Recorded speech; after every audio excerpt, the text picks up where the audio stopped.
Welcome back to Declutter Revolution. If you're feeling worn out from tidying over and over, only to have the mess come right back today, we're starting with something small that can quietly shift everything. I know that feeling well. You fold the laundry, then the sink fills up. You clear the table and the papers take over again. Some days I've looked around and honestly had no idea where to start. And truthfully, I didn't want to. For a long time, I thought I just needed to try harder. But after enough trial and enough exhaustion, I realized it wasn't about effort. It was about approach. In this video, I'll show you the shifts I've made by organizing less, not more, and how that's helped my home stay tidy in a way that feels light and livable. These are the exact things I do in my real life with no fancy systems or picture-perfect setups. And if your mind feels as cluttered as your home, I think a few of these will help ease the load. There's something strangely emotional about cleaning and decluttering. You start with the simple intention of creating a neater home, yet somewhere along the way, your heart gets involved. You find yourself holding an item you haven't touched in years, wondering, why can't I just let this go? It's not always logical. Sometimes it's deeply personal. For me, I've noticed that the reasons behind holding on often fall into two groups. The first is when you know exactly why. The item was expensive, it's still in perfect condition, it was a thoughtful gift, or something that holds precious memories. The second is when you can't really explain it. You just feel that invisible pull that says, keep it just in case. And that feeling can be surprisingly strong. I remember the first time I truly noticed this was with something as ordinary as toiletries. I'm not the kind of woman who spends much time on beauty routines. I keep things simple. No fancy skincare rituals, no drawer full of cosmetics. Yet somehow I had built up a little collection of bottles, lotions, and creams that I never used. They just sat there quietly taking up space. Every time I tried to clear them out, I hesitated. It wasn't because I loved them. It wasn't even because I needed them. It was because throwing them away felt wasteful. There was this voice in my head whispering, they're still good, you might use them someday. And even though I knew I probably wouldn't, I couldn't bring myself to let go. That moment made me realize that decluttering isn't really about the stuff, it's about emotions. It's about our relationship with value, guilt, and what we consider waste. Sometimes we equate throwing something out with disrespecting its worth. But in truth, keeping things we don't use doesn't honor them either. What helped me shift was a gentle change in perspective. Instead of forcing myself to get rid of everything, I gave myself permission to keep what I wasn't ready to release. Oddly enough, that sense of freedom made it easier to let go later. Decluttering should never feel like punishment. It's a practice of kindness toward your home and toward yourself. So the next time you find yourself staring at something and feeling that tug of hesitation, take a deep breath. Ask yourself not, should I throw this away? But what am I really holding on to? The answer might surprise you, and that's where the real decluttering begins. And sometimes the difference between chaos and calm in your living room comes down to just a few small choices. So in tomorrow's video, I'll share 10 plus things that might be cluttering your space and mind, and the simple mindful swaps that can instantly make your home feel lighter and more peaceful. Trust me, these tiny changes can create a huge shift in how you feel every day. Be sure to tune in, you won't want to miss it. But now let's continue with today's topic, letting things go. Letting go of things is not always about space. It's about emotion. Many of us have stood in front of a closet holding an item we no longer use yet, unable to toss it away. I've been there too, feeling torn between logic and emotion, between wanting a tidy home and fearing the guilt of wasting. Over time, I realized that what truly burdens us isn't the clutter itself, but the silent guilt attached to every object we keep, just in case. That guilt often comes from our memories, the moment we bought something expensive believing it would make life better. Maybe it was a beautiful dress, a skincare set, or a gadget we thought we'd use every day. At that time, it sparked joy. But now, it sits unused, collecting dust. Each time we look at it, a small voice whispers, "You spent so much on this. How can you throw it away?" I once struggled to let go of a pricey handbag that no longer suited my style. Every time I saw it, I felt that pinch of regret. But the truth is, keeping it didn't make me feel better. It only reminded me of my mistake. Once I donated it, the weight lifted. I realized that the money was already gone. Holding on to the object only made me pay again with emotional energy. Another kind of guilt comes from gifts. We often keep presents not because we love them, but because we don't want to seem ungrateful. I used to keep a vase that a friend gave me years ago, though it never fit my decor. Every time I cleaned around it, I felt uneasy, afraid that letting it go would somehow disrespect her kindness. But I've learned that a gift's true meaning lies in the act of giving, not in the physical item. Once the gift has brought happiness, its purpose is fulfilled. Donating or passing it on doesn't erase the love behind it. It extends that love to someone who can actually use it. The hardest part of decluttering isn't physical, it's emotional forgiveness. Forgiving yourself for past spending decisions, changing tastes, and shifting priorities. It's okay to say, "This once made me happy, but it doesn't anymore." Every object you release creates space not just in your home, but in your heart. You're not throwing things away, you're reclaiming peace and simplicity. Because a calm, breathable home reflects a calm, peaceful mind. The moment I let go of guilt, I found something unexpected, warmth and freedom. It is the next one. There's a strange kind of pressure that often sneaks into the process of decluttering, the feeling that we must throw things away. When we read too many minimalist guides or watch home makeover shows, it can start to feel like keeping anything extra is somehow wrong. But whenever I felt forced to let go of something, I noticed that I'd resisted even more. It's a natural reaction. The more we feel pushed, the more we want to hold on. And sometimes that pressure doesn't come from others. It comes from inside us, from the unrealistic expectation to live a perfectly tidy, picture-perfect life. I've learned that the key is to release that pressure. Instead of saying, "I have to throw this away," I tell myself I can choose what to keep. It's such a small change in words, yet it makes a world of difference. When I allow myself the freedom to keep something, I start thinking about why I want to keep it. Is it because it still serves me, or just because I feel guilty? This gentle self-questioning often helps me make more rational choices. Ironically, by giving myself permission to keep things, I end up finding it easier to let some of them go. There are times when I hold an old sweater or a kitchen gadget and say, "This still feels useful to me." That's okay. Keeping something isn't failure, it's awareness. What matters is that I'm making the decision consciously, not out of fear or habit. Decluttering should never feel like punishment. It should feel like caring for your space and your peace of mind. Over time, I also realized that decluttering isn't just about what to let go, but also about how to bring things in.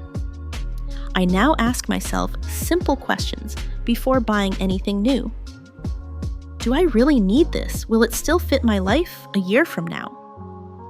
When I shop for clothes, I think seasonally and practically, not impulsively. This small habit has saved me not only space, but also countless moments of regret. At the heart of it all, decluttering is a personal choice, not a moral obligation. You don't owe anyone a perfectly minimalist home.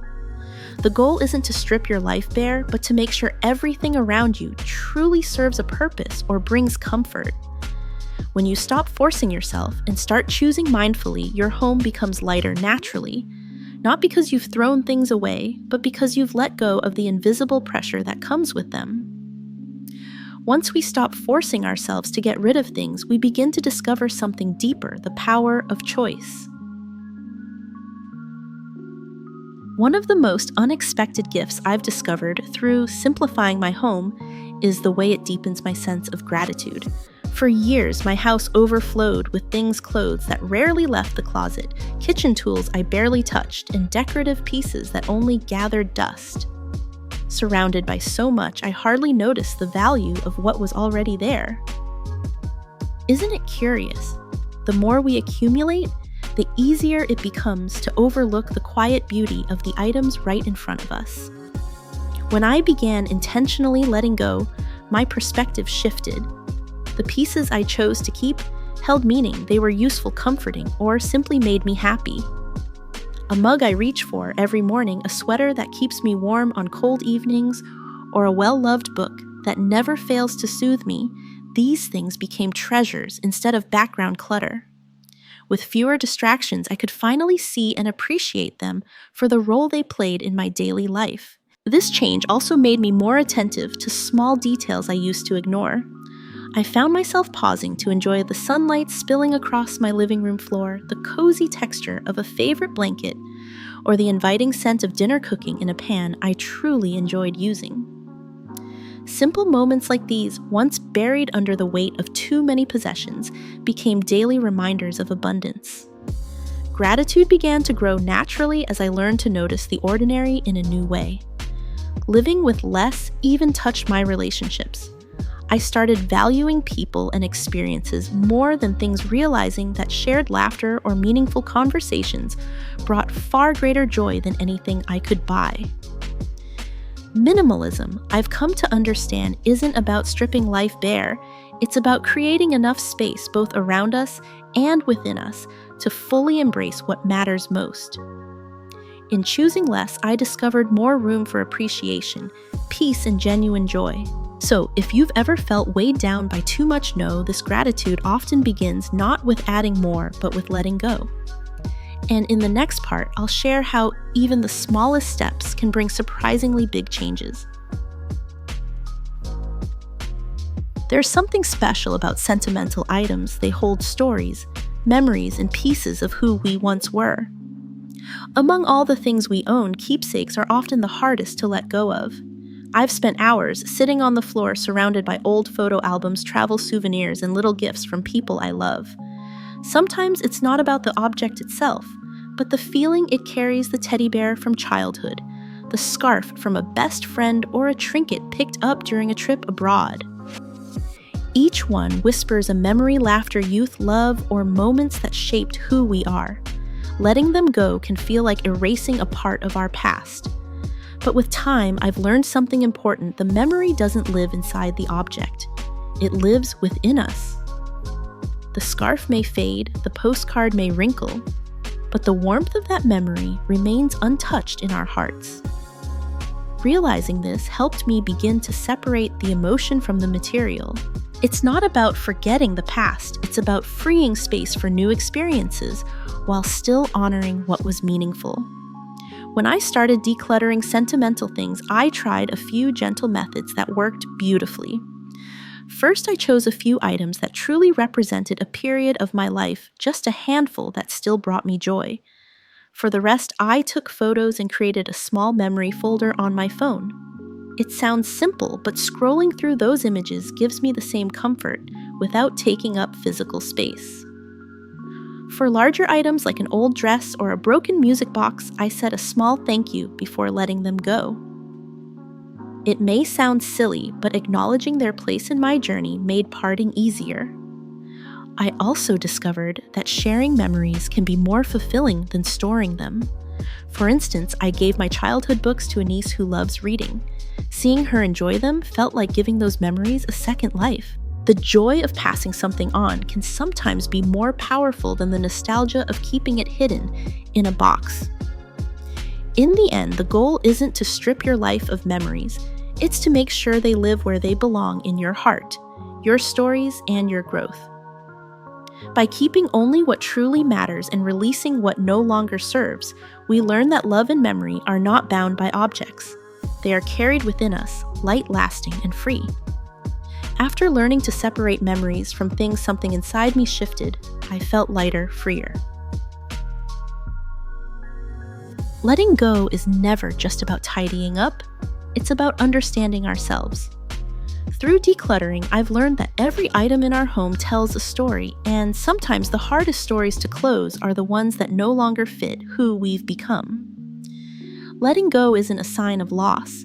It's an act of self-kindness, a quiet decision to choose peace over attachment. When we begin to declutter, we often think it's all about space, drawers, closets, shelves. But really, the most important space we clear is inside. It's the mental clutter of guilt, what-ifs, and sentimental strings that hold us back. I've learned to pause before every decision to listen to my emotions. If something still makes me smile, I keep it.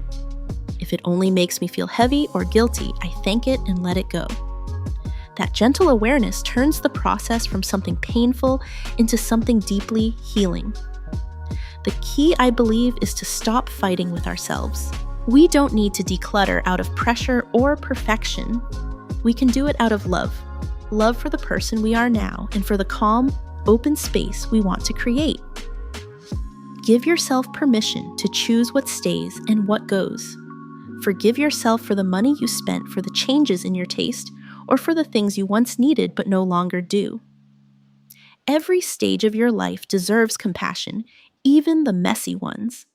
And perhaps the most beautiful realization of all is that memories don't live in things. They live in us. The love from a gift, the laughter of a trip, the comfort of a well-worn sweater, they're all already part of you. When you let go of the object, you don't erase the memory.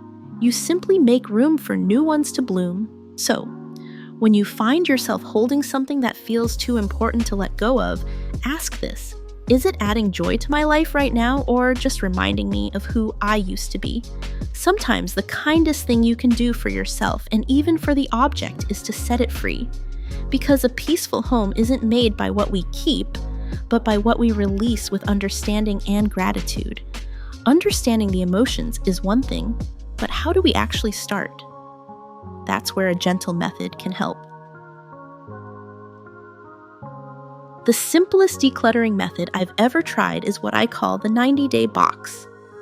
It's a gentle, no-pressure way to help you part with items you're unsure about, those maybe I'll need this someday things that tend to linger around the house. I discovered this approach after realizing how many items I kept, not because I loved them, but because I wasn't sure if I should let them go. The 90-day box turned indecision into clarity and guilt into peace. Here's how it works.